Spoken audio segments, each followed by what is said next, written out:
সংবাদ সবাইকে স্বাগত জানাচ্ছি। আমি ফিরোজ তোহা। শুরুতেই সংবাদ শিরোনাম জানিয়ে দেব এই মুহূর্তে হাতে পাওয়া সর্বশেষ গুরুত্বপূর্ণ আপডেট বাংলা সংবাদ। শুরুতেই থাকছে কারাগারে বসে শেখ হাসিনার সঙ্গে কথা হয় সালমান এফ রহমানের। আওয়ামী লীগের শাসন আমলে সাবেক প্রধানমন্ত্রী শেখ হাসিনার সবচেয়ে ভালো আস্থাভাজন কয়েকজনের মধ্যে নাম ছিল সালমান এফ রহমানের। শেখ হাসিনা স্বৈর শাসক হয়ে ওঠার পেছনে তার অবদানও আছে বেশ।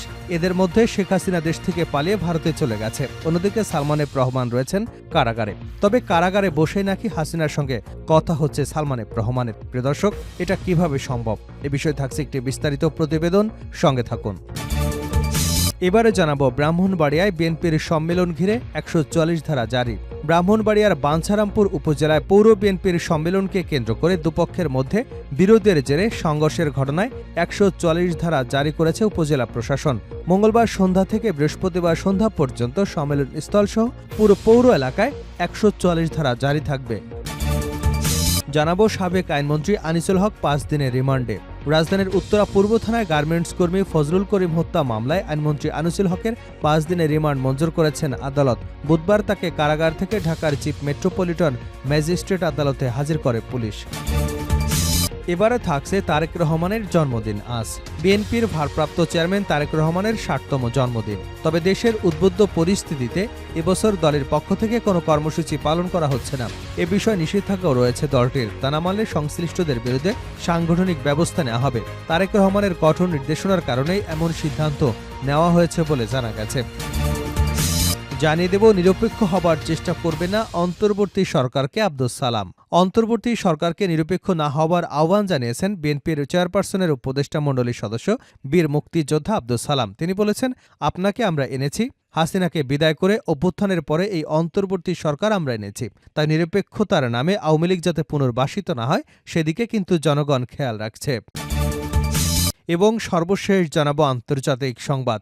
নাউজুবিল্লাহ, কাবার আদলে তৈরি মঞ্চে চলছে খোলামেলা নাচ গান।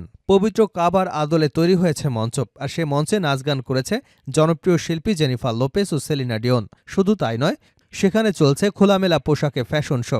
এমন কিছু ছবি এবং ভিডিও ছড়িয়ে পড়েছে সামাজিক যোগাযোগ মাধ্যমে। সম্প্রতি সৌদি আরবের রাজধানী রিয়াদের এক ফ্যাশন শোতে দেখা গেছে এমন দৃশ্য।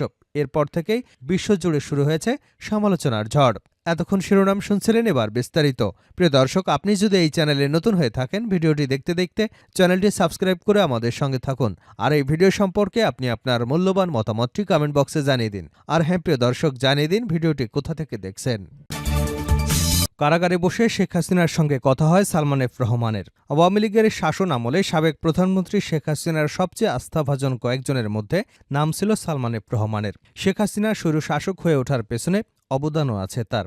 এদের মধ্যে শেখ হাসিনা দেশ থেকে ভারতে পালিয়ে গেছেন, অন্যদিকে সালমান এফ রহমান আছেন কারাগারে। তবে কারাগারে বসেই নাকি হাসিনার সঙ্গে তার কথাবার্তা হচ্ছে। কারাগার সূত্রের দাবি, তার মোবাইল ইন্টারনেটে সংযোগ থাকায় বিদেশ থেকে কথা বলতে কোনো অসুবিধা হচ্ছে না। তবে কারা কর্তৃপক্ষ বলছে, কারাগারের ভিতরে থেকে মোবাইল ফোনে কথা বলার কোনো সুযোগ নেই। তাকে যেখানে বন্দী করা হয়েছে সেখানে জ্যামার বসানো আছে। গত ১৩ই আগস্ট সাবেক আইনমন্ত্রী আনিসুল হক সহ পালানোর সময় রাজধানীর সদরঘাট থেকে তাদের গ্রেপ্তার করা হয়। পরে রাজধানী নিউমার্কেট থানায় করা একটি হত্যা মামলায় সালমান এফ রহমানকে গ্রেপ্তার দেখানো হয়। ওই মামলায় রিমান্ডে জিজ্ঞাসাবাদ শেষে কারাগারে যাওয়ার পর তিনি ডিভিশন পান।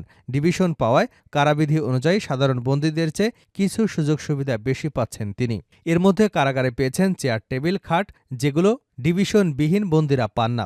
কারাগারের একটি সূত্র কালের কণ্ঠকে জানিয়েছে, কারাগারে বসে ভারতে অবস্থানরত সাবেক প্রধানমন্ত্রী শেখ হাসিনার সঙ্গে মোবাইল ফোনে যোগাযোগের সুযোগ পাচ্ছেন সালমান এফ রহমান।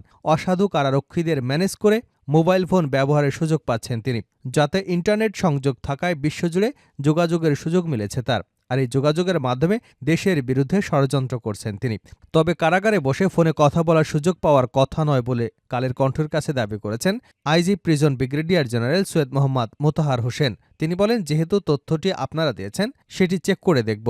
সালমান এফ রহমানকে যে জোনে রাখা হয়েছে সেখানে মোবাইল ফোন পাওয়ার কোনো সুযোগ নেই, সেখানে জ্যামার বসানো আছে। সাবেক ডিআইজি প্রিজন কারা বিশ্লেষক মেজর অবসরপ্রাপ্ত শামসুল হায়দার সিদ্দিকী গতকাল বলেন, কারাগারে যারা দায়িত্ব পালন করেন তাদের মাধ্যমে মোবাইল ফোন ব্যবহারের সুযোগ পান বন্দীরা। একজন কারারক্ষী যদি কিছুক্ষণ কথা বলার জন্য 20 থেকে 30,000 টাকা পান তাহলে তার কাছে অনেক টাকা। প্রভাবশালী বন্দীদের কাছে এ টাকা কিছুই না। ফলে ঝুঁকি নিয়ে অনেক কারারক্ষী এসব অপরাধে জড়িয়ে পড়েন। তিনি বলেন, কারা কর্তৃপক্ষের উচিত হবে নজরদারি বাড়ানো। এছাড়া প্রভাবশালী বন্দীদের কিছুদিন পর পর রুম বদলানো দরকার। তাহলে সমস্যা থেকে উত্তরণ ঘটতে পারে। কেউ ধরা পড়লে তাদের বিরুদ্ধে কড়া আইনি ব্যবস্থা নিতে হবে।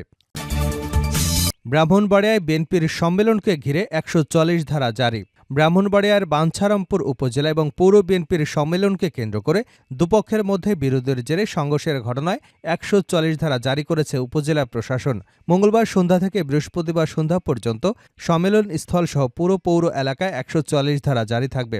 বাঞ্ছারামপুর উপজেলা নির্বাহী ইউএনও মোহাম্মদ আব্দুল মনসুর মঙ্গলবার রাত 10:45 দিকে এ তথ্য নিশ্চিত করেছেন। তিনি জানান, মঙ্গলবার সন্ধ্যা থেকেই এ আদেশ কার্যকর হবে। বৃহস্পতিবার সন্ধ্যা 6টা নাগাদ এই আদেশ বলবৎ থাকবে।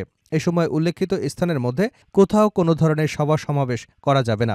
জানা গেছে, বুধবার সকালে এসএম পাইলট উচ্চ বিদ্যালয় মাঠে বাঞ্ছারামপুর উপজেলা এবং পৌর বিএনপির সম্মেলন হবার কথা। এতে দলটির সিনিয়র যুগ্ম মহাসচিব রুহুল কবির রিজভী প্রধান অতিথি হিসেবে থাকবার কথা ছিল। এরই মধ্যে সোমবার সম্মেলন বিরোধী পক্ষ মিছিল বের করলে এতে প্রতিপক্ষ লোকজন হামলা করে। পরে দুপক্ষের মধ্যে সংঘর্ষের ঘটনায় অন্তত 50 জন আহত হন। এক পক্ষ সম্মেলন করবার বিষয়ে অন্য পক্ষ প্রতিহতর বিষয়ে অনড় থাকে। এ অবস্থায় প্রশাসন ১৪০ ধারা জারি করল। গত 23 অক্টোবর বাঞ্ছারামপুর, কসবা, আখাউড়া উপজেলা, পৌর এবং ব্রাহ্মণবাড়িয়া সদর উপজেলায় বিএনপির সম্মেলনের তারিখ ঘোষণা করা হয়। এ 4 স্থানেই বিএনপির একাধিক পক্ষ রয়েছে। বাঞ্ছারামপুরের সম্মেলনে নতুন তারিখ ঘোষণার জন্য জেলা এবং উপজেলা বিএনপি নেতাদের লিগ্যাল নোটিশ পাঠানো হয়। সাবেক আইনমন্ত্রী আনিসুল হক 5 দিনের রিমান্ডে। রাজধানীর উত্তরা পূর্ব থানায় গার্মেন্টস কর্মী ফজলুল করিম হত্যা মামলায় সাবেক মন্ত্রী আনিসুল হকের 5 দিনের রিমান্ড মঞ্জুর করেছেন আদালত। বুধবার তাকে কারাগার থেকে ঢাকার চিফ মেট্রোপলিটন ম্যাজিস্ট্রেট আদালতে হাজির করা হয়। এরপর মামলার তদন্তকারী কর্মকর্তা ডিবি পুলিশের পরিদর্শক মোহাম্মদ মাহমুদুর রহমান তার 10 দিনের রিমান্ড চেয়ে আবেদন করেন। এ সময় আসামিপক্ষে রিমান্ড বাতিল এবং জামিন চেয়ে আবেদন করেন।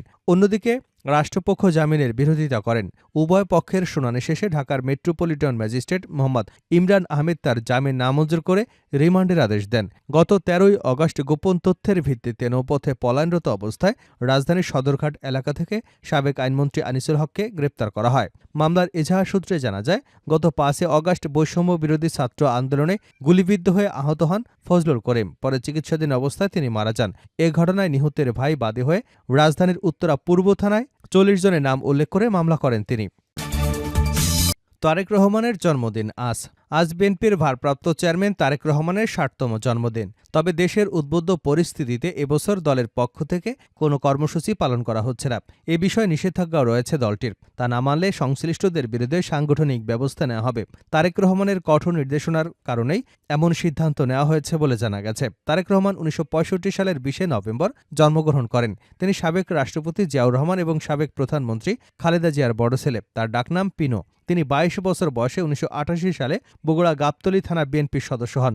তবে সাংগঠনিকভাবে সংগঠনে যোগ দেওয়ার আগে রাজনীতিতে অত্যন্ত সক্রিয় ছিলেন। 2002 সালে জ্যেষ্ঠ যুগ্ম মহাসচিব হিসেবে দায়িত্বপ্রাপ্ত হন। এরপর থেকেই দেশব্যাপী দলের মাঠ পর্যায়ে নেতাকর্মী এবং সমর্থকদের সঙ্গে ব্যাপক জনসংযোগ শুরু করেন। 1-11 সরকারের সময় তাকে কারাগারে যেতে হয়, নির্যাতনের শিকার হতে হয়।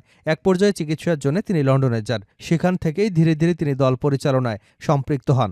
2009 সালে ঢাকায় অনুষ্ঠিত বিএনপির 5ম জাতীয় কাউন্সিল এবং 2016 সালে 6ষ্ঠ কাউন্সিলে তিনি দলের সিনিয়র ভাইস চেয়ারম্যান নির্বাচিত হন।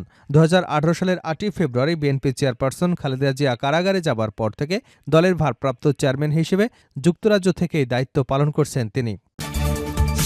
শেষ করছে আন্তর্জাতিক সংবাদ দিয়ে।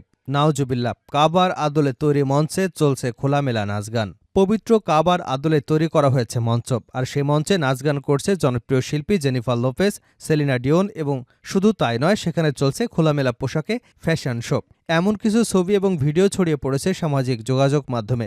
সম্প্রতি সৌদি আরবের রাজধানী রিয়াদের একটি ফ্যাশন শোতে দেখা গেছে এমন দৃশ্য, আর এরপর থেকেই বিশ্বজুড়ে শুরু হয়েছে সমালোচনার ঝড়। 13 নভেম্বর রিয়াদে লেবাননের তারকা ফ্যাশন ডিজাইনার এলি সাবের ক্যারিয়ারের 45 বছরের পূর্তি উপলক্ষে আয়োজন করা হয় এক বিশেষ অনুষ্ঠানের। অনুষ্ঠানটিতে ফ্যাশন শোর পাশাপাশি ছিল নাচ গানের আয়োজনও। আর সেই আয়োজনে খোলামেলা পোশাকে নাচ এবং গান পরিবেশন করতে দেখা যায় জেনিফার লোপেজ, সেলিন ডিওনকে। আর এরপর থেকে বিশ্বজুড়ে নেটিজেনদের মধ্যে শুরু হয়েছে তুমুল সমালোচনা ঝড়। অনেকেই বলছেন হজ এবং উমরার দেশ সৌদি আরব নিয়ে দিন দিন পরিণত হচ্ছে পাপের স্বর্গরাজ্যে। যে দেশকে ইসলামের রাজধানী বলা হয় সে দেশে জন্ম নিয়েছে মানবতার মুক্তির দূত হজরত মুহাম্মদ সাল্লাল্লাহু আলাইহি ওয়াসাল্লাম। সে দেশে কি হচ্ছে এসব? এ ঘটনা ছাড়াও সাম্প্রতিক সময়ে এমনই আরও বেশ কিছু ঘটনাও দেখা গেছে দেশটিতে। 2022-23 অর্থবছরে সৌদিতে 900 মিলিয়ন রিয়েল মূল্যের সিনেমার টিকিট বিক্রি হয়, বাংলাদেশি মুদ্রায় যা প্রায় 26 লাখ কোটি টাকা। ভবিষ্যতে কিভাবে এই সংখ্যা আরও বাড়ানো যায় তার জন্য সৌদি ফিল্ম কমিশন গঠন করেছে মোহাম্মদ বিন সালমান। দেশটিতে বর্তমানে 69টি হল রয়েছে, যাতে 627টি পর্দায় প্রতিনিয়ত চলছে হলিউড এবং বলিউডের সিনেমা।